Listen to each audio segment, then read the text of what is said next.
2 వారాల నుంచి మా ఇంట్లో కక్క ముక్క వండట్లేదు. సండే వస్తే మేము పప్పు గాని పప్పు చారు చేసుకుని తింటున్నాము. ఈరోజైతే తినాలనిపించింది. పొద్దున్నే తెప్పించేసాను. అలాగే పిల్లలు లంచ్‌లోకి అయితే మాత్రం చికెన్ చేయమని అడిగారు.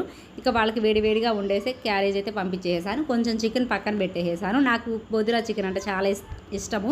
ఇక మా ఇంట్లో వాళ్ళకైతే మాత్రం ఇలాంటి ఏమీ నచ్చవన్నమాట. వెరైటీస్ చేస్తే చికెన్‌లో ఓన్లీ పులుసుగా కానీ లేదు ఫ్రైగా కానీ అలాగే దమ్ బిర్యానీ లాగా చేస్తే మాత్రమే తింటారనమాట. వాళ్ళకి మింగుడు పడదు, ముద్ద దిగదనమాట.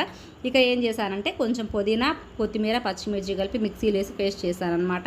నూనె కాగిన తర్వాత దాల్చిన చెక్క, లవంగాలు వేసాను, ఉల్లిపాయలు వేసాను. వేగాక అల్లం వెల్లుల్లి పేస్ట్ వేసానమాట. అది కూడా వేగాక చికెన్ వేసి కొంచెం మగ్గనిచ్చిన తర్వాత ఉప్పు, కారం, పసుపు, ధనియాల పొడి, జీలకర్ర పొడి, గరం మసాలా ఇవన్నీ వేసానమాట. పొద్దున్న టిఫిన్కి అయితే మాత్రం చపాతీ చేశాను. ఒక చపాతీ పక్కన పెట్టుకున్నాను. దీనిలోకి నంచుకొని తిందామని చెప్పేసి. ఈ రెండింటి కాంబినేషన్ అయితే మాత్రం చాలా బాగుండిద్ది. అసలు కూర అయితే మాత్రం చాలా టెంప్టింగ్గా ఉందన్నమాట. అసలు టేస్ట్ మాత్రం సూపర్ వచ్చింది.